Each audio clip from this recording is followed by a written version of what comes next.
Can a product owner be a shared role? I think I've heard that in class. I'm sure you guys have heard that in class before.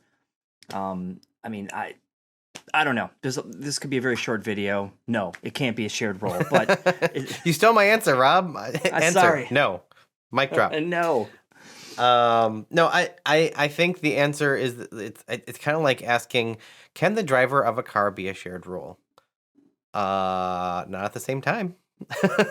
We can take turns, but you don't want two people grabbing the wheel and directing where the car is going to go. And I think this question is often asked from a place of not fully appreciating what the product owner does. If you think the product owner is a glorified requirements writer with a different name, then I can understand why you think that should be a shared role. Lots of people should be able to write requirements, or in Scrum, we typically call them product backlog items.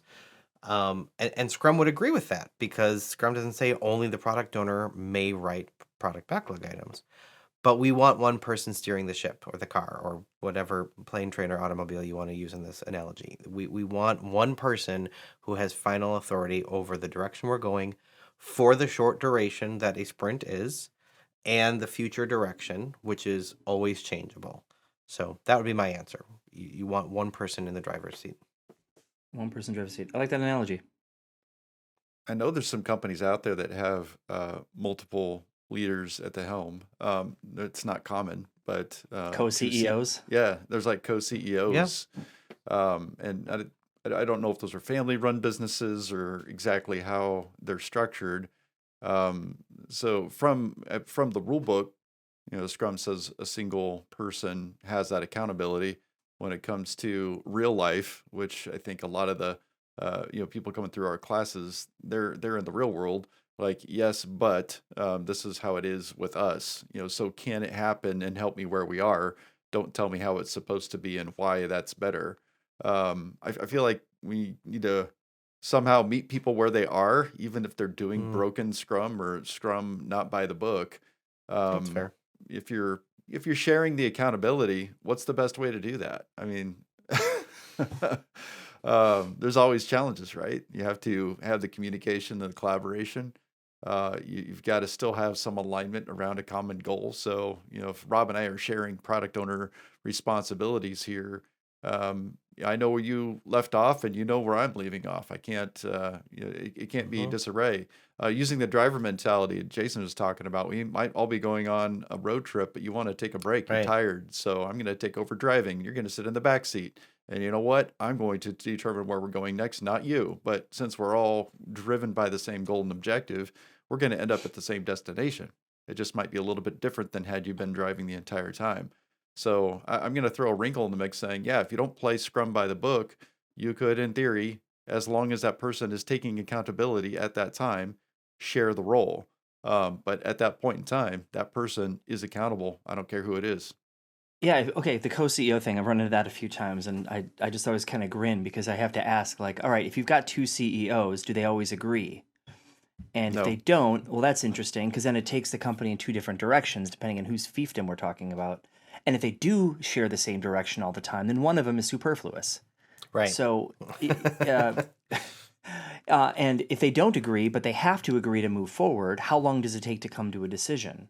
How long do these two individuals disagree with each other before one of them finally either gives up or they both finally find the compromise that they're both happy with? And in the context of developing a product and trying to beat your customers to whatever you're trying to beat them to, that just slows you down and cuts into increases cost of delay and all that. If we had two presidents of the United States, I imagine we would have maybe a similar thing. So, not to dive into politics, but when there's more than you're not touching that. When there's more than one decider, things will go slower. And if that's the intent, then fine. If it's not the intent, then I would look to just going back to basics. Yeah. Could you make a play for redundancy though? At least you have a backup. A backup product owner? Yeah. I mean, I've certainly heard of that, but again, if one person is driving the vision and the strategy, they own the product, and I guess they might hand ownership to a second product owner and say, hey, you own it for a while. I'm going to go take a nap.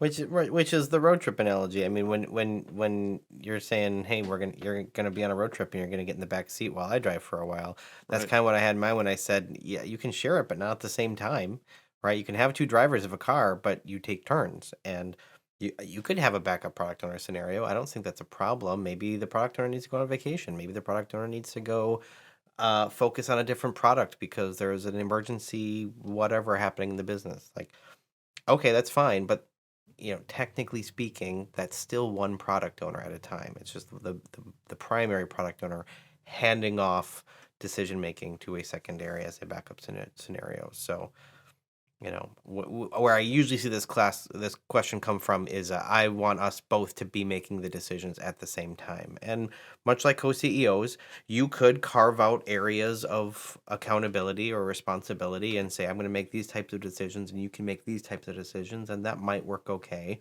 The problem is what happens if there's a priority conflict between your area and my area? Who decides? So yeah, you could do it not by the book, and you could find ways to optimize it, but I think in most cases you're better off just not doing it. Don't do Not it. to sound like a purist.